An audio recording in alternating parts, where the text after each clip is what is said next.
میری اللہ تعالیٰ سے دعا ہے دل کی گہرائیوں سے کہ وہ میرا اور آپ کا یہاں آنا قبول فرمائے، ہماری نیت کو صرف اپنے لیے خالص کر لے، اور ہم نے اس راستے میں جو بھی کوشش کی ہے اسے قبول کر لے، اور جو کچھ ہم یہاں سے سیکھ کر جائیں ہمیں اس پر عمل کی توفیق عطا فرمائے۔ آج انشاءاللہ العزیز میں آپ کے ساتھ نیک اعمال کی قبولیت کی شرائط پہ بات کروں گی کہ نیک عمل کب قبول ہوتے ہیں، نیک عمل کا فائدہ کب ہوتا ہے۔ کیونکہ بعض اوقات ہم یہ کہتے ہیں کہ ہم نے بہت دعائیں کی، ہماری دعائیں نہیں سنی گئی، ہم نے اتنے صدقہ خیرات کیے لیکن اس کا کوئی فائدہ ہی نہیں ہوا، ہم نے اتنی نمازیں پڑھی لیکن ہمارا کام ہوا ہی نہیں، تو اب ہم نہ نماز پڑھتے ہیں، نہ ذکر کرتے ہیں، نہ صدقہ کریں گے، ہم اب کچھ نہیں کریں گے کیونکہ ہمیں اس کا کوئی فائدہ نہیں۔ یہ تو دنیا کی بات ہے، لیکن کچھ لوگ قیامت کے دن بھی ایسے ہوں گے جو اپنے خیال میں بہت کچھ لے کے جانے والوں میں سے ہوں گے، ڈھیروں عمل، بڑے بڑے عمل، بڑے بڑے کارنامے، حتیٰ کہ ان میں سے کوئی شہید ہوگا یعنی اپنی جان دے کے گیا ہوگا، کوئی سب سے زیادہ سخی ہوگا، کوئی سب سے زیادہ علم والا ہوگا، بہت خوبصورت قرآن پڑھتا ہوگا، لیکن جب وہ وہاں جا کر ان اعمال کی جزا دیکھیں گے، بدلہ دیکھیں گے تو زیرو، کچھ بھی نہیں، بلکہ الٹا ان کو چارج کیا جائے گا کہ تم یہ سب نیکی کے کاموں کا اشتہار دے کے دھوکہ بازی کر رہے تھے، تمہارا مقصد اللہ کی رضا نہیں تھا، تمہارا مقصد دنیا کے فائدے اٹھانا تھا، تم یہ سارے کام دنیا کی خاطر کرتے رہے، لہذا ان کا بدلہ تمہیں دنیا میں مل گیا، اور اس دھوکہ دہی پر آج تمہیں سزا دی جائے گی، کیونکہ ایسے لوگ دراصل اللہ سبحانہ وتعالیٰ کو دھوکہ دے رہے ہیں اور اللہ کے بندوں کو دھوکہ دے رہے ہیں،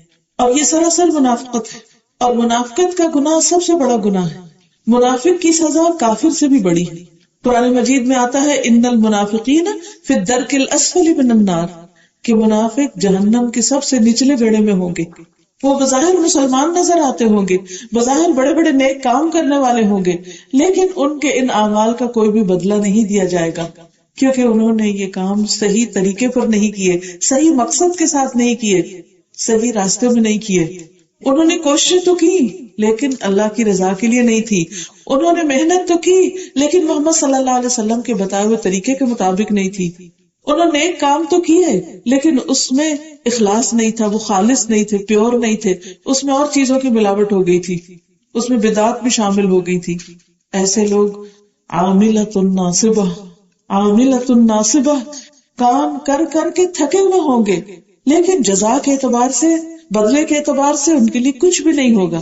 اور یہ کتنی سکیری بات ہے کہ ایک انسان دنیا میں یہ سمجھتا رہے کہ اسے بہت کچھ ملنے والا ہے اور آخرت میں جائے تو اس کے اعمال نامے میں کچھ بھی نہ ہو۔ اس سے زیادہ تکلیف کی بات اور کیا ہو سکتی؟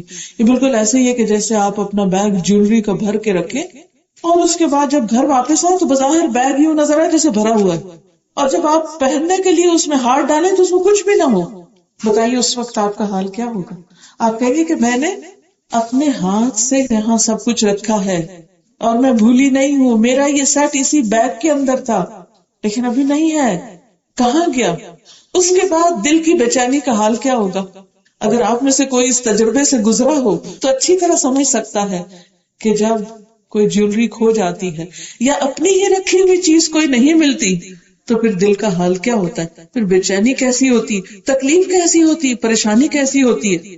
اور اس وقت انسان اتنا بے بس ہوتا ہے، اسے کچھ اور سوچتا نہیں، نماز میں اس کا دل نہیں لگتا، کسی اور کام میں اس کا دل نہیں لگتا، کیونکہ اس کی عزیز ترین چیز کھو گئی، معلوم نہیں کون لے گیا۔ قیامت کے دن جب انسان کے اعمال کھو جائیں گے، گم ہو جائیں گے، جب انسانوں کی کوششوں کا کوئی نتیجہ سامنے نہیں آئے گا تو اس وقت وہ وقت بڑی ہی پریشانی کا ہوگا۔ اس لیے بہت ضروری ہے کہ ہم اس ٹاپک کو اچھی طرح جان لیں، اچھی طرح سمجھ لیں، کہیں ایسا نہ ہو کہ اعمال برباد ہو جائیں۔ سورۃ الکہف کی آیت نمبر 103 اور 104 میں اللہ تعالیٰ فرماتے ہیں، ان آیات سے کیا پتہ چلتا ہے؟ اللہ سبحانہ تعالیٰ فرماتے ہیں، قل هل ننبئکم بالاخسرین اعمالا، کہہ دیجئے کیا ہم بتائیں تم کو؟ کیا سننا چاہتے ہو، جاننا چاہتے ہو، معلوم کرنا چاہتے ہو کیا کہ اعمال کے اعتبار سے قیامت کے دن سب سے زیادہ خسارے میں کون لوگ ہوں گے، نقصان اٹھانے والے کون ہوں گے؟ کہ جنہوں نے اعمال کیے، محنت کی، کام کیا، بہت کچھ کیا، لیکن اس کا نتیجہ ان کے لیے کچھ بھی نہیں، کون ہے وہ لوگ بدقسمت؟ الذین ضل سعیہم فی الحیات الدنیا، جن کی ساری کوششیں، ساری بھاگ دوڑ، ساری محنت دنیا کی زندگی میں گم ہو کر رہ گئی، جن کا آغاز بھی، بگننگ بھی اور اینڈنگ سب کچھ دنیا تھا، ہر وقت دنیا دنیا دنیا، دنیا کے غم، دنیا کے فائدے اور دنیا کے لیے سب کچھ کرنا، دکھاوے کے لیے سب کچھ کرنا، فوری بدلہ چاہنا، دنیا میں ہی فائدہ اٹھانا، وَهُمْ يَحْسَبُونَ، اور وہ سمجھتے ہیں، وہ خیال کرتے ہیں، وہ گمان کرتے ہیں، کیا انہم یحسنون صنعا، کہ وہ بڑے اچھے اچھے کام کر رہے ہیں، بڑے بڑے کارنامے کر رہے ہیں، اولئک الذین کفروا بآیات ربہم، یہ وہ لوگ ہیں جنہوں نے اپنے رب کی آیات کا انکار کیا ہے، اپنے رب کی آیات کو نہیں مانا، کیونکہ رب کی آیات ہمیں کیا بتاتی ہیں کہ ہم جو بھی کام کریں اللہ کے لیے کریں اور آخرت کو سامنے رکھ کے کریں، کسی کے ساتھ بھلائی کریں،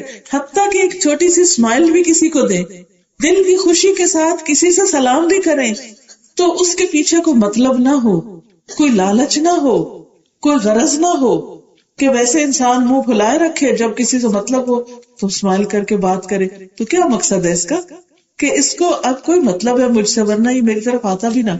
ویسے انسان کسی سے ہیٹریڈ رکھے، نفرت رکھے، دل میں بغض رکھے، لیکن جب اس کا کوئی فائدہ ہو اس کے ساتھ تو پھر وہ بڑے اچھے اخلاق سے پیش آئے، تو یہ تو مطلب ہی اخلاق ہے نا، یہ اللہ کو خوش کرنے والا اخلاق تو نہیں ہے۔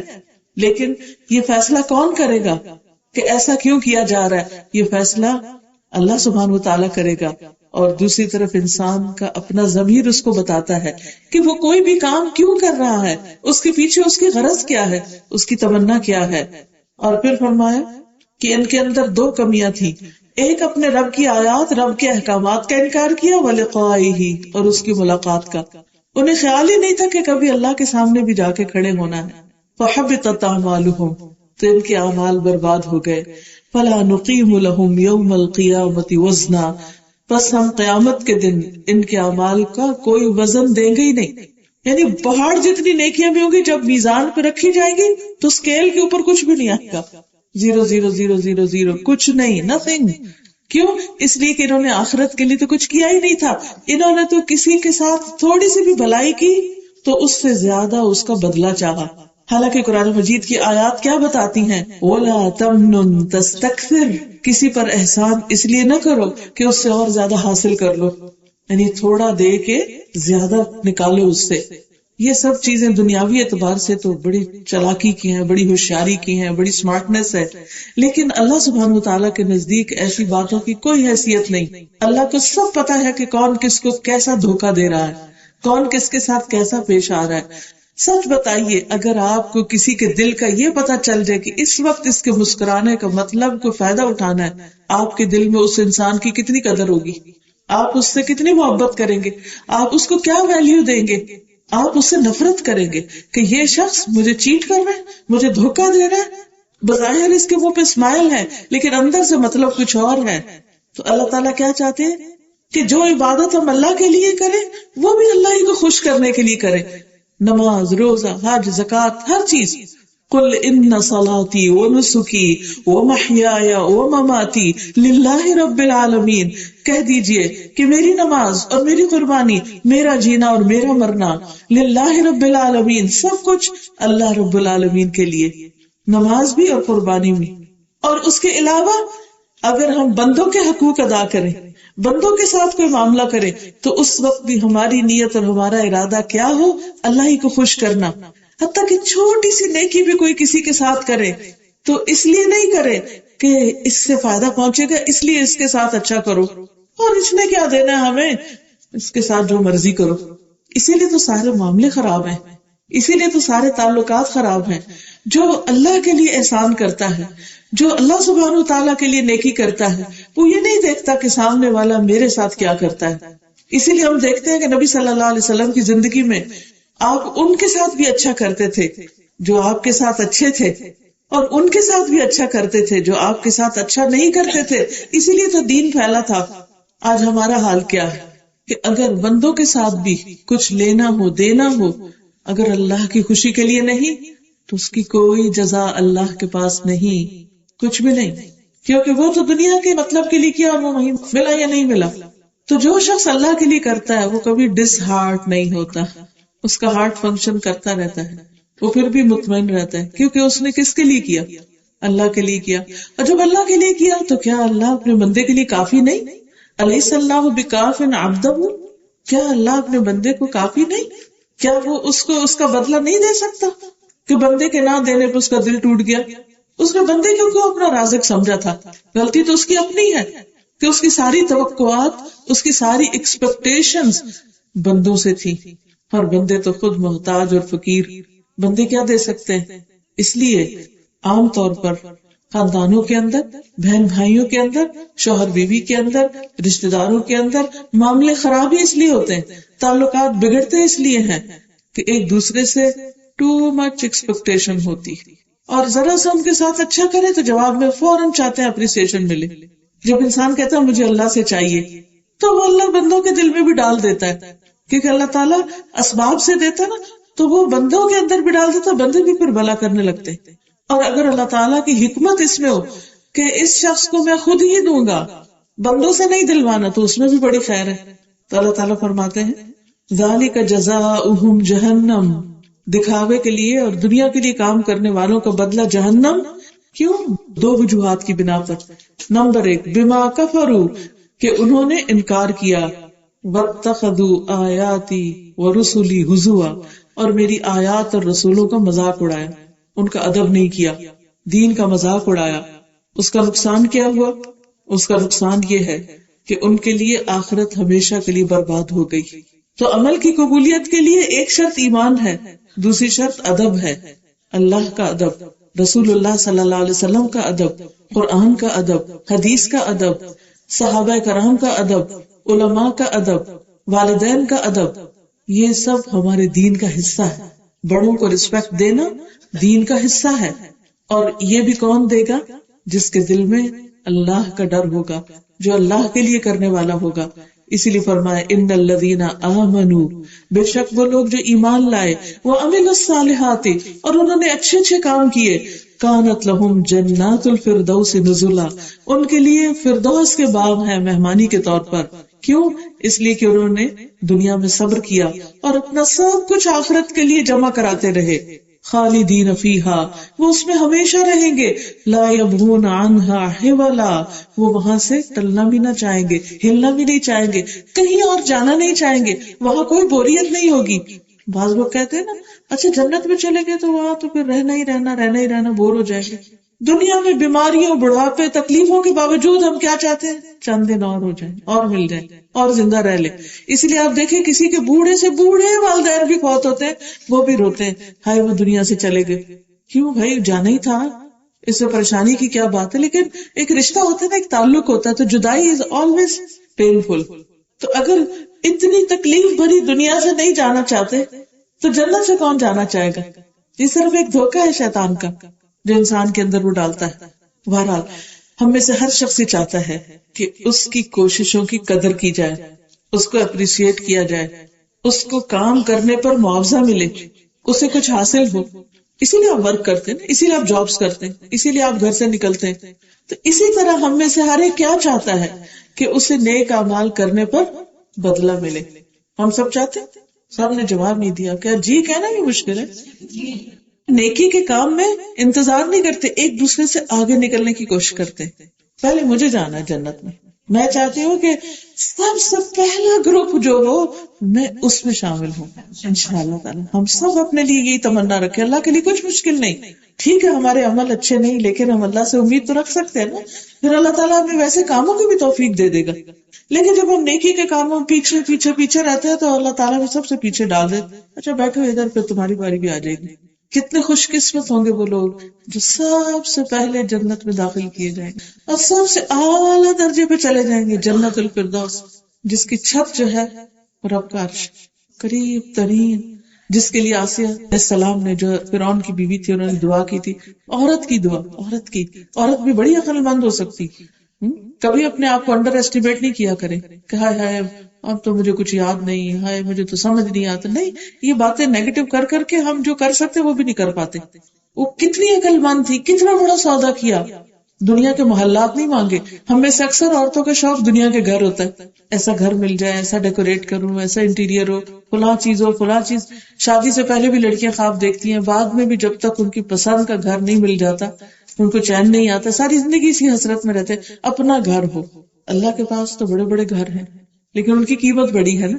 تو انہوں نے دعا کی تھی کہ قیمت تو اتنی ہے کوئی نہیں، لیکن دعا کرتے ہیں رب ابن لی عندک بیتا فی الجنہ، اے میرے رب میرے لیے جنت میں اپنے پاس گھر بنا دے، اپنے قریب ترین، وہاں کوئی انتظار نہ کرنا پڑے. دنیا میں آپ دیکھیے ذرا بھی کیوں لمبی ہو تو آپ گھبرا اٹھتے ہیں کہ ہائے اب پتہ نہیں کب میری باری آئے گی، حالانکہ آ ہی جاتی، ہر کیوں ختم ہو جاتی، لیکن اس وقت بھی ہمارا کیا دل ہوتا ہے جلدی سے آگے نکل جائے، پہلا نمبر ہمارا ہو. تو اگر ہم آخرت پر یقین رکھتے اور ہم سمجھتے ہیں کہ حساب کتاب کا ایک دن ہے، اور ہم سمجھتے ہیں کہ ہم بھی وہاں کھڑے ہوں گے، اور ہم سمجھتے ہیں کہ ہمیں اس وقت ٹھنڈی چھاؤں چاہیے اور آرام دہ گھر چاہیے اور جلدی حساب چاہیے اور بلا حساب جنت میں داخل ہو جائیں، تو اس کے لیے ضروری ہے کہ ہم نمبر 1 اچھے کام کریں، اور نمبر 2 ان شرائط کو پورا کریں جو اچھے کاموں کے لیے. وہ کیا شرائط ہیں؟ سب سے پہلی شرط ایمان ہے. کفر کے ساتھ نیک عمل قبول نہیں ہوتے خواہ کتنے بڑے کیوں نہ. نمبر 2 اخلاص ہے کہ خالص اللہ کے لیے کام ہو. نمبر 3 اتباع رسول صلی اللہ علیہ وسلم، کیونکہ قرآن مجید میں آتا ہے کہ تمہارے لیے رسول اللہ صلی اللہ علیہ وسلم خوبصورت نمونہ، اسوہ حسنہ ہے، اور ہمیں بھیجا گیا احسن عمل کے لیے، نیک کاموں کے لیے، اچھے کاموں کے لیے. تو اچھے کام کرنے کے لیے ہمیں ایک اچھا معیار چاہیے، سٹینڈرڈ چاہیے. کون سی کوالٹی؟ A1. دنیا میں اعمال کے اعتبار سے A1 یا A1+ کون ہے؟ محمد الرسول اللہ صلی اللہ علیہ وسلم. ایک یہ ہے کہ ہم اپنے خود ساختہ کچھ معیار بنا لیں، سیلف میڈ کرائٹیریا، یہ بھی اچھا ہے، وہ اچھا ہے، یہ بڑا اچھا لگ رہا ہے، یہ میرے دل کو اچھا لگ رہا ہے، یہ میری عقل کو اچھا لگ رہا ہے، یہ دنیا کو اچھا لگ رہا ہے. نہیں بھائی، میرا تو ایرا کچھ نہیں. یہاں تو دیکھا جائے گا کیا تمہارا عمل محمد رسول اللہ صلی اللہ علیہ وسلم کے عمل کے قریب تھا. اپنی نمازوں کو دیکھ لیجئے، روزے کو دیکھ لیجئے، حج کو دیکھ لیجئے، زکوٰۃ کو دیکھ لیجئے، معاملات کو دیکھ لیجئے، باقی چیزوں کو دیکھ لیجئے. اگر وضو ہی کرنا ہے تو ایک یہ ہے کہ اپنی مرضی سے وضو کرتے رہے، اور ایک وضو جو ہے 10 دفعہ دھوئیں، اور ایک یہ ہے کہ محمد رسول اللہ صلی اللہ علیہ وسلم کے طریقے پر دھوئیں، جس میں 3 دفعہ سے زیادہ دھونے کو زیادتی کہا گیا، ناپسندیدہ قرار دیا گیا. یعنی کہ جیسے چہرہ 3 دفعہ ہم دھوتے ہیں، لیکن اگر کوئی کہے نہیں میں 4 دفعہ دھوں گا کیونکہ میری تسلی 4 دفعہ سے ہوتی، تو اس نے محمد رسول اللہ صلی اللہ علیہ وسلم کے طریقے سے اختلاف کیا، اس سے آگے بڑھ کے کام کیا. ہاں یہ الگ بات ہے، تو صابن لگا رہ گیا تو پھر انسان کو یہ نہیں کہا کہ نہیں صابن لگا رہنا چھوڑ دو، یہ ریجیڈیٹی بھی نہیں. تو کسی ایک آدھ دفعہ اگر 3 دفعہ سے بات نہیں بنی تو صرف صابن اتارنے کی نیت سے 4تھی دفعہ کر لے. یہ نہ سوچے کہ میرا طریقہ زیادہ بہتر ہے، وہاں تو 3 ہے میں تو 4 کر رہی ہوں، میں تو آگے ہوں. آپ آگے نہیں نکل سکتے. محمد الرسول اللہ صلی اللہ علیہ وسلم سے آگے نکلنے کی اجازت نہیں. کیوں؟ اس لیے کہ سورۃ الحجرات میں اللہ سبحانہ وتعالیٰ نے واضح طور پر یہ بات ہمیں بتا دی ہے کہ تم رسول اللہ صلی اللہ علیہ وسلم کی اسوہ حسنہ کی پیروی کرو، ان سے آگے نہیں نکلو. مثلا اللہ تعالیٰ فرماتے ہیں یا ایھا الذین آمنوا، اے لوگو جو ایمان لائے ہو، لا تقدموا بین یدی اللہ ورسولہ، اللہ اور اس کے رسول سے آگے نہ بڑھو. جو انہوں نے لمٹ مقرر کر دی ہے کسی بھی کام کے لیے اس پر رک جاؤ، اس سے آگے مت جاؤ. واتقوا اللہ، اور اللہ سے ڈرو. ان اللہ سمیع علیم، بے شک اللہ سننے والا جاننے والا ہے. یا ایھا الذین آمنوا، اے لوگو جو ایمان لائے ہو، لا ترفعوا اصواتکم فوق صوت النبی، اپنی آوازوں کو نبی کی آواز سے بلند نہ کرو، ان کے سامنے اونچا مت بولو. ولا تجہروا لہ بالقول، اور ان کو بلند آواز سے مت پکارو. کجہر بعضکم لبعض، جس طرح تم آپس میں ایک دوسرے کو آوازیں دیتے ہو، یعنی چلا کے، شاؤٹ کر کے، زور سے بول کے. کیوں؟ ان تحبط اعمالکم، کہیں تمہارے اعمال برباد نہ ہو جائیں. وانتم لا تشعرون، اور تمہیں شعور بھی نہ ہو، تمہیں پتہ بھی نہ ہو. ان الذین یغضون اصواتهم عند رسول اللہ، بے شک وہ لوگ جو رسول اللہ صلی اللہ علیہ وسلم کے پاس اپنی آواز کو پست رکھتے ہیں، اولئک الذین امتحن اللہ قلوبہم للتقوی، اللہ نے ان کے دلوں کو تقوی کے لیے جانچ لیا ہے کہ واقعی یہ متقی لوگ ہیں، یعنی ان کو پرکھ کے دیکھ لیا ہے. لہم مغفرۃ واجر عظیم، ان کے لیے بخشش اور اجر عظیم ہے. تو اس سے کیا بات پتہ چلتی ہے کہ ہمیں نبی صلی اللہ علیہ وسلم کا ادب کرنا ہے، احترام کرنا ہے. اور وہ احترام کیا ہے کہ ہم ان سے آگے نہ بڑھیں، ان کے حکم، ان کے کام، ان کے طریقے، ان کی سنت کو چھوڑ کر کچھ اور نہ کریں، اپنی سنتیں مت بنا لیں، ان کو چھوڑ کر کسی اور کی پیروی نہ شروع کر دیں. کیونکہ بعض لوگ یہ کہتے ہیں ہاں ہم قرآن کو تو مانتے ہیں لیکن ہم حدیث کو نہیں مانتے. حالانکہ سوچا جائے کہ حدیث کو ماننے کا حکم کس نے دیا؟ وہ بھی اللہ تعالیٰ نے دیا. رسول اللہ صلی اللہ علیہ وسلم کی اطاعت کا حکم بھی اللہ تعالیٰ نے دیا. یا ایھا الذین آمنوا اطیعوا اللہ واطیعوا الرسول، اے لوگو جو ایمان لائے ہو اللہ کی اطاعت کرو اور رسول کی اطاعت کرو صلی اللہ علیہ وسلم. ان کی بات مانو، ان کی فرما برداری کرو، ان کے پیچھے پیچھے چلو. اگر تم ایسا کرو گے تو تمہیں اللہ کی محبت ملے گی.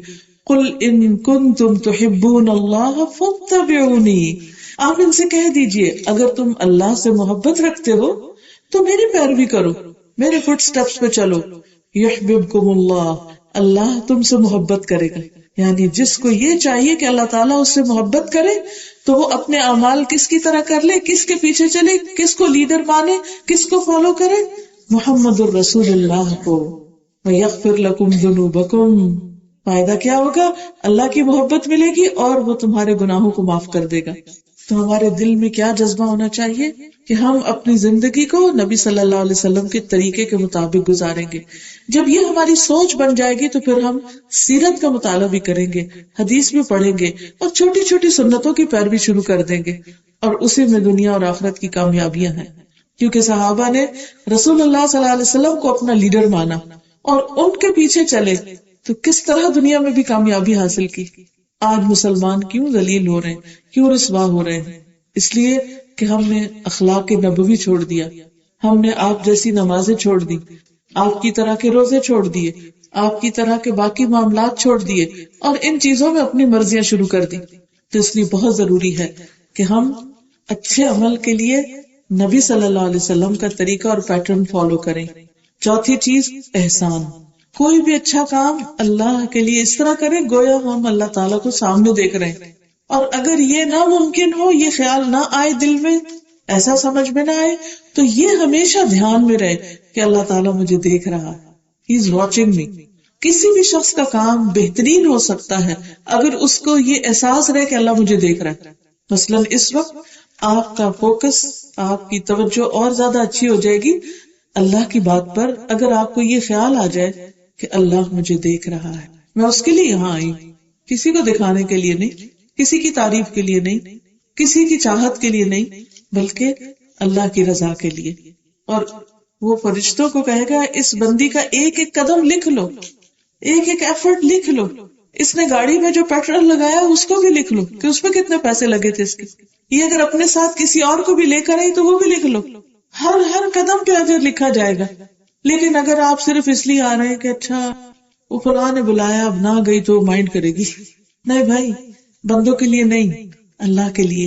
اور اگر دل میں پہلے خیال تھا تو اب نکال دیں، اب صاف کر لیں اپنا دل کہ نہیں یار اب سوری، میں تو آپ ہی کے لیے آئی ہوں اور اب میں کسی انسان سے نہیں ڈروں گی، صرف آپ سے ڈروں گی کیونکہ آپ مجھے دیکھ رہے ہیں کہ میں کتنی مشکل سے گھر سے نکلی ہوں، کیا کچھ چھوڑ کے نکلی ہوں، اپنا آرام، نیند، گھر کے کام کاج، اپوائنٹمنٹس، حتیٰ کہ جاب سے بھی چھٹی لی اور کتنی ساری قربانیاں کر کے میں آئی ہوں. کیا صرف کسی بندے کی تعریف کے لیے؟ نہیں، یہ تو بہت چھوٹی سی چیز ہے، ہو سکتا ہے وہ تعریف ہی نہ کرے، پھر کیا فائدہ ہوا؟ کچھ بھی نہیں ملا. تو عمل میں سچائی اس وقت ہوتی ہے جب انسان یہ سوچ کے کام کرتا ہے اور خوش رہتا ہے میرا رب مجھے دیکھ رہا ہے، اندھیرے میں بھی دیکھتا ہے، دن کو بھی دیکھتا ہے، رات کو بھی دیکھتا ہے، چلنا پھرنا اٹھنا بیٹھنا سب دیکھ رہا ہے، میں کیا کر رہی ہوں، کیوں کر رہی ہوں، کیسے کر رہی ہوں. آپ دیکھیے کہ ہم پیپل کانشیس ہوتے ہیں نا کہ ہمارے حجاب بالکل ٹھیک ہو، اس میں کوئی بل نہ ہو، کوئی چیز نہ لگی ہو، کیونکہ سب دیکھ رہے ہیں مجھے کہ اگر کچھ لگا ہوا تو اٹ ول لک بیڈ، اور باقی یہاں سے بھی ٹھیک ہو. کتنی دفعہ آئینہ دیکھتے ہیں، اچھا کوئی ایسی چیز تو نہیں نظر آ رہی، اچھا یہ بھویں ٹھیک ہیں، اچھا گلاسز بالکل صحیح والی ہیں، کوئی اس میں تو نہیں کچھ لگا ہوا، چہرے پہ کوئی بال تو نہیں ہے، ہاتھ بھی صحیح ہے، اور صحیح انگوٹھی سامنے کو نگ ہے، اور یہ اس سے میچ ہو رہی ہے، وغیرہ وغیرہ. صرف ایک دفعہ لوگوں کے سامنے آنا ہو تو ہم اتنے پیپل کانشیس ہوتے ہیں، ہر چیز دیکھ رہے ہوتے ہیں. کیا اللہ کا مقام ہمارے دل میں لوگوں جتنا بھی نہیں کہ جب ہم نماز کے لیے کھڑے ہو تو ہم چیک کریں، اچھا میرے بال ڈھکے ہوئے ہیں، پورے میرے بازو ڈھکے ہوئے ہیں، میں رکوع اچھی سے کر رہی ہوں، پوری کمر اچھی طرح جھکا رہی، سجدہ اچھی طرح کر رہی ہوں، میرا رب مجھے دیکھ رہا ہے، میں کیا کر رہی ہوں. کیونکہ کچھ لوگ لوگوں کے سامنے تو نماز پڑھیں گے لمبی ہی کر کے، اور اکیلے ہوں گے تو چھڑپ چھڑپ کر کے بات ختم. لوگوں سے ڈرتے ہو، لوگوں سے آیا ہے، اللہ سے نہیں. جزا کس سے لینی ہے؟ لوگوں سے. لوگ بدلا دیں گے، نہیں اللہ سے لینا ہے. تو ہر وقت یہ احساس رہے اللہ مجھے دیکھ رہا ہے، تو آپ کے کھانا پکانے میں، آپ کے کپڑے پہننے، آپ کی ہر چیز میں خوبصورتی آ جائے گی. کیونکہ بندے تو پتہ نہیں دیکھے بھی یا نہیں، ان کو تو یاد رہے یا نہ رہے کہ آپ کہاں کیا پہن کے گئے تھے، لیکن اللہ تعالیٰ کو تو بہت اچھی طرح یاد ہے اور رہے گا، اور وہ ریکارڈ ہو جائے گا ہمیشہ کے لیے آپ نے اللہ کے لیے کیا پہنا، کیا کیا. کیا پہنا کا مطلب میرا یہ نہیں کہ بہت میچنگ والا سوٹ اللہ تعالیٰ کو چاہیے ہمارا. پہنا تو مطلب یہ ہے کہ کس جگہ جا رہے اور وہاں کیا پہننا چاہیے. یعنی اگر ہم بازار میں جا رہے تو ہمیں کیسے ڈریس اپ ہونا ہے، اور یہ بندوں کے لیے نہیں، اللہ کے لیے. اللہ تعالیٰ کو پسند نہیں کہ ایک مسلم عورت اپنے حجاب کے بغیر جائے وہاں. تو جس کو یہ فکر ہوگی کہ میرا رب مجھے دیکھتا ہے، وہ بندوں کے حساب سے حجاب نہیں کرے گا، وہ کس کے مطابق حجاب کرے گا؟ اللہ تعالیٰ کے. ابھی تو بہت دفعہ ہم حجاب کرتے بھی ہیں، لیکن ہم یہ کانشیس ضرور ہوتے کہ لوگ کیسے دیکھیں گے ہم کو، کس طرح کا حجاب ہو، لوگوں کو کیا پسند آ رہا ہے، چاہے وہ اللہ تعالیٰ کی مرضی کے مطابق ہو یا نہ ہو. تو جب کام اللہ کی مرضی کے مطابق ہوتا ہے تو پھر وہ ان حدود اور ان ساری شرائط اور ان ساری کنڈیشنز کو پورا کرتا ہے جو اللہ نے سیٹ کی ہمارے لیے، اور وہی چیز اس کو احسن بناتی، خوبصورت بناتی. 5ویں چیز ہے احتساب. اس کا مطلب ہوتا ہے اجر کی نیت سے کام کرنا کہ اس کا ریوارڈ مجھے اللہ دے گا. کیونکہ شیطان ہمارے دل میں ہمیشہ مایوسی ڈالتا ہے. وہ یہ کہتا ہے کہ پتہ نہیں تمہارا عمل قبول ہوگا کہ نہیں ہوگا، اور تمہیں کیا ضرورت ہے جنت کی، بس اللہ کی رضا کافی ہے. نہیں بھی اللہ تعالیٰ نے خود جنت مانگنے کے لیے کہا کہ جب تم اللہ سے جنت کا سوال کرو تو جنت الفردوس مانگو. صرف جنت نہیں، اعلیٰ ترین جنت مانگو. کیونکہ جتنی بڑی چیز کوئی مانگے گا پھر اس کے لیے اتنی محنت بھی کرے گا، اتنی تیاری بھی کرے گا، اتنی ایفرٹ لگائے گا. تو بڑے ٹارگیٹس ہمیں دیے. 6ٹھی چیز یہ ہے عمل میں سچا ہونا، عمل میں سچائی. اور عمل میں سچائی کا مطلب یہ ہے کہ انسان جس نیک کام کا ارادہ کرے اس میں اس کا ارادہ صرف اللہ کو راضی کرنا، آخرت میں جزا چاہنا. سورۃ بنی اسرائیل میں اللہ تعالیٰ فرماتے ہیں من اراد الآخرۃ، جس نے آخرت کا ارادہ کر لیا کہ یہ سب کچھ میں اپنے آخرت کے گھر کے لیے جمع کر رہی ہوں، یہ سب کچھ میں اپنی قبر کے گھر، قبر کا جو بیڈ روم ہے اس کو سجانے کے لیے خرچ کر رہی ہوں. مثلا آپ اپنے بیڈ روم کے لیے کچھ لاتے ہیں تو کوشش کیا آپ نے کہ اتنے پیسے یا اس سے کچھ کم یا اس سے کچھ زیادہ جو توفیق ہو صدقہ بھی کیا کریں ساتھ کے ساتھ.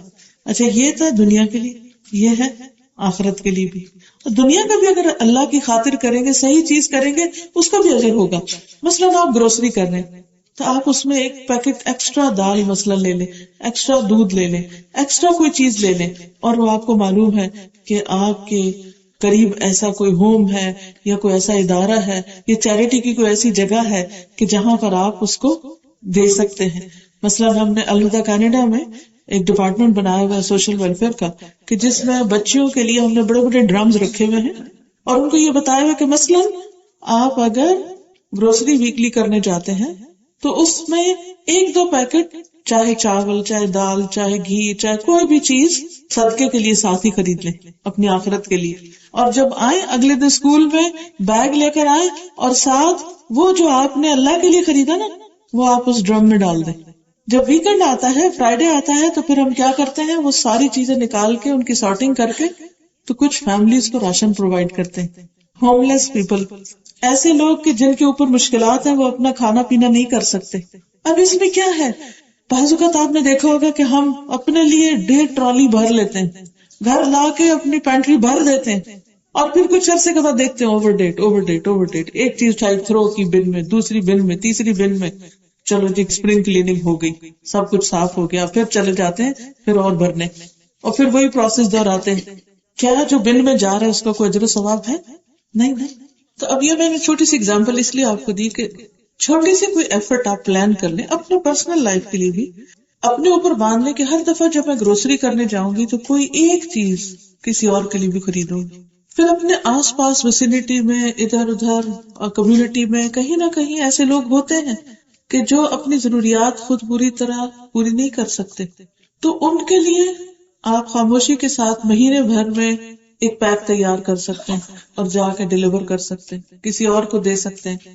اگر یہاں یہ مواقع نہ ہو تو آپ اپنے اتنے پیسے جو ہیں وہ آپ جمع کر سکتے ہیں، کیونکہ بعض ایسے لوگ ہیں جو اس ملک میں نہیں اور ملکوں میں ہو سکتے ہیں، بیوائیں ہو سکتی، یتیم بچے ہو سکتے ہیں کہ جن کے پاس اپنے اسکول کے لیے فیس نہیں ہوتی، ان کے لیے اپنی باعزت زندگی گزارنے کے لیے چھت نہیں ہوتی، اور بھی بہت سے ایسے نیکی کے کام، بے شمار کام ہے، لیکن ہم کیوں نہیں کر پاتے؟ کیونکہ ہم نے کوئی پلاننگ نہیں کی ہوئی ان کی، ہمیں کوئی طریقہ معلوم نہیں. تو ہم کیا کر سکتے ہیں کہ کوئی ایک ایسی خفیہ جگہ اپنے پاس بنا لیں کہ جب ہم گروسری کر کے آئیں تو اس کا جو چینج ہے اس کو گنے بغیر اس میں ڈال دیں، گنے بغیر. کیونکہ جو لوگ اللہ کے راستے میں بے حساب دیتے ہیں اللہ ان کو بے حساب عطا کرتا ہے. آپ تجربہ کر کے دیکھ لیں کہ ہر وقت پینی پینی نہیں گنے، بس اللہ تعالیٰ جو بھی تو نے دیا یہ تیرے لیے اور اس کا تو حساب کرنے والا ہے. تو انشاءاللہ یہ چھوٹی چھوٹی ایفرٹس جو صرف اللہ کے لیے، جن کا بدلہ آپ صرف آخرت میں چاہتے ہوں، اللہ سبحانہ تعالیٰ ضرور اس کا بدلہ عطا کرے گا. یہ چیزیں انسان کے اندر اپنے کام کے اندر سچائی پیدا کر دیتی کہ یہ صرف اللہ کے لیے ہے. پھر اسی طرح اچھے عمل کی قبولیت کی ایک شرط اور یہ ہے کہ جو بھی عمل کرے اللہ کی محبت میں کرے. جیسے قرآن مجید میں آتا ہے وَيُطْعِمُونَ الطَّعَامَ عَلَىٰ حُبِّهِ، وہ اللہ کی محبت میں کھانا کھلاتے ہیں. یہ جو آپ گروسری کا حصہ ڈال رہے ہیں نا، اللہ کی محبت میں ڈال رہے ہیں. اللہ اپنے محبت کی سچائی کے طور پر تیرے راہ میں ایک گفٹ ہے. اور پھر اس کے ساتھ ہمبلنس بھی ہو، کیونکہ عبادت دو چیزوں سے مل کے بنتی ہے، ایک طرف شدید محبت اور ایک طرف شدید عاجزی کہ اللہ تعالیٰ میں کچھ بھی نہیں، I'm nothing. تو نے اگر مجھے مال دیا ہے، کیونکہ تکبر کس بنا پہ ہوتا ہے؟ یا تو کسی کے پاس بہت نالج ہوتا ہے، یا بڑا خوبصورت ہوتا ہے، یا بڑا مالدار ہوتا ہے، یا دنیا میں کوئی اس کا بڑا نام ہوتا ہے. تو یہ جتنی بھی نعمتیں زیادہ ہوتی جاتی ہیں نا، اتنا انسان کے اندر اپنی بڑائی کا احساس بڑا زیادہ ہونے لگتا ہے. I am something. جب اچھی جاب مل گئی، بڑا گھر مل گیا، بڑی گاڑی مل گئی، تو یہ چیزیں عام طور پر انسان کے اندر ایک اطراحٹ پیدا کر دیتی ہیں. اس سے بچنا بڑا ضروری ہوتا ہے کیونکہ یہ انسان کی ساری نیکیوں کو برباد کر دیتی ہیں. قارون کے پاس کیا کم خزانے تھے، لیکن جب وہ اترا کے نکلا تو اللہ تعالیٰ کو بہت غصہ آیا اس پر اور اس کو زمین میں دھسا دیا. تو قیامت تک نیچے نیچے نیچے نیچے ذلیل ہوتا جائے گا. حالانکہ کہتے ہیں بہت بڑا عالم تھا تورات کا، بہت کچھ جانتا تھا، لیکن اس کا علم بھی اللہ کو نہیں چاہیے، اس کا اسٹیٹس اور مال دولت نہیں چاہیے، کیونکہ یہ اگر ہمارے پاس کچھ بھی ہے کس نے دیا؟ اللہ نے دیا ہے. وہ کسی اور کو بھی دے سکتا تھا. تو جب اللہ نے دیا ہے تو اللہ کی راہ میں خرچ کرنا ہے، اللہ کی پسند کے مطابق خرچ کرنا ہے. اور جب اللہ کی پسند کے مطابق کرنا ہے تو اللہ کی محبت پہ کرنا ہے. آپ دیکھیے جس سے انسان کو محبت ہوتی ہے اس کے لیے انسان کیا خرچ کرتا ہے؟ سب سے قیمتی چیز، سب سے بہترین چیز، سب سے اچھی چیز. یعنی جب آپ کو کسی سے بھی محبت ہوتی تو آپ اس کو ضرور کچھ دینا چاہتے تاکہ میں شو کر سکوں. اور ہم عام طور پر مٹیریل چیزوں کے ساتھ محبت کا اظہار کرتے ہیں نا، حالانکہ ضروری نہیں ہوتا کہ مٹیریل ہی ہو. کسی کی کیئر، کسی کی خدمت، کسی کے کام آنا، کسی کی بیماری میں اس کا خیال کرنا، کسی کے پاس علم نہیں تو اس کو علم دینا، کوئی بیمار ہے تو اس کا علاج کروا دینا، یعنی کوئی بھی طریقہ ہو سکتا ہے اپنی اس محبت کے اظہار کا. تو جب اللہ تعالیٰ سے ہمیں سچی محبت ہوتی تو ہم اس کے اظہار کے لیے کچھ نہ کچھ کرتے رہتے ہیں، دائیں بائیں آگے پیچھے چھوٹا بڑا ہر موقع سے فائدہ اٹھانے کی کوشش کرتے ہیں. اور ہمارے دل کا کنیکشن اللہ کے ساتھ ہوتا ہے، اللہ تیرے لیے، اللہ تیرے لیے، اللہ تیرے لیے. خاص طور پہ جب ایسے لوگ دیتے ہیں جو پلٹ کے شکریہ بھی نہیں کہتے، تو ایسے ہی لوگ اللہ کے محبوب ہوتے ہیں. وہ کیا کرتے ہیں؟ وَيُطْعِمُونَ الطَّعَامَ عَلَىٰ حُبِّهِ مسکین و یتیم و اسیرا. مسکین، یتیم اور قیدی کو کھلاتے ہیں، انما نطعمکم لوجہ اللہ، ہم تمہیں اللہ کے لیے کھلا رہے ہیں، لا نرید منکم جزاء ولا شکورا، ہم تم سے کوئی جزا بدلہ نہیں چاہتے اور شکریہ بھی نہیں چاہتے، تھینک یو نہیں چاہتے ہم تم سے، کیونکہ ہمیں تو اللہ کی محبت چاہیے، تمہارا تھینک یو نہیں چاہیے۔ جب انسان کے اندر اتنی بے غرضی آ جاتی ہے تو یہی اس کے عمل کی سچائی ہوتی ہے، اور یہی دراصل اس کے کاموں کے اندر کنٹینیوٹی لاتی ہے۔ پھر کچھ لوگ ہوتے ہیں نا، ایک دفعہ اچھا کام کیا پھر چھوڑ دیا، پھر اچھا کیا پھر چھوڑ دیا، ایسے لوگوں کے کام کبھی بھی چھٹتے نہیں، کیونکہ ان کے اندر سے اللہ کی محبت ختم نہیں ہوتی۔ نیک کام اللہ کی محبت اور بڑھاتا ہے، وہ محبت اللہ کی طرف اور جانے مدد دیتی، جب اور آگے جاتے تو اور محبت بڑھ جاتی، تو وہ گراف اوپر اوپر اوپر جاتا چلا جاتا ہے۔ پھر اس کے بعد اللہ کی ملاقات کا شوق اور آخرت کا خوف، یہ دونوں چیزیں ساتھ ساتھ چلتی۔ مرنے سے ڈر بھی لگتا ہے، موت سے بھی ڈر لگتا ہے، موت کا ذکر سن کے گھبراہٹ اور پریشانی بھی ہوتی، لیکن دوسری طرف یہ بھی ہوتا ہے کہ اللہ سے ملاقات کریں گے، کیونکہ اللہ سے ملاقات کے لیے یہ برج کراس کرنا ہی پڑے گا۔ آپ دیکھیں نا، مرے بغیر تو کوئی بھی اللہ سے ملاقات نہیں کر سکتا، اور مرنا اچھا بھی نہیں لگتا۔ تو یہ ایک عجیب کمبینیشن ہوتا ہے کہ پھر انسان بہادری سے جان دیتا ہے، بزدلی سے نہیں۔ انسان کہتا ہے کہ نہیں، انشاءاللہ اس کے بعد مجھے اپنے رب سے ملاقات کا یقین ہے، میں اللہ سے ملاقات اس حال میں کرنا چاہتا ہوں کہ وہ مجھ سے راضی ہو، میں اس سے راضی ہوں، وہ مجھے دیکھ کے خوش ہو جائے اور مجھے اپنے مقرب بندوں میں شامل کر لے۔ یہ ایسی شدید اس کی خواہش بن جاتی ہے کہ پھر وہ دنیا کی ہر چیز اس کے لیے قربان کرنے کو تیار ہو جاتا ہے، حتیٰ کہ وہ اپنی جان بھی دے دیتا ہے۔ اسی لیے شہید کا مرتبہ ہر چیز سے بڑھ کر ہے۔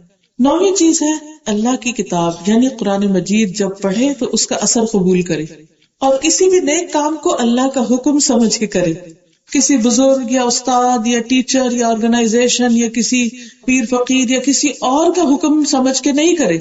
مثلا آج آپ یہ سن رہے ہیں تو جا کے اگر کوئی بھی عمل کرنے لگے تو آپ کہ یہ میرے اللہ کا حکم ہے، اللہ تعالیٰ کی محبت میں کر رہی ہوں، یہ نہیں کہ وہ ڈاکٹر فرد نے کہا تھا اس لیے کر رہی ہوں۔ نو، میرا حکم سمجھ کے کوئی کام نہیں کرنا، سب کچھ کس لیے کرنا ہے؟ اللہ کی رضا، اللہ کی محبت اور اللہ کے حکم اور رسول اللہ صلی اللہ علیہ وسلم کی پیروی میں۔ کیونکہ جو شخص اس طریقے پر کام کرتا ہے وہ اپنے عمل میں پکا رہتا ہے۔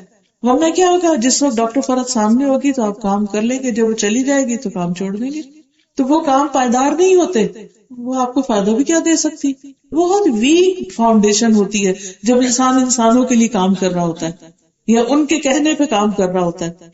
وہ بہت پہلے ضیاء الحق قاسمی کا ایک آرٹیکل تھا، ابا جی کی نماز۔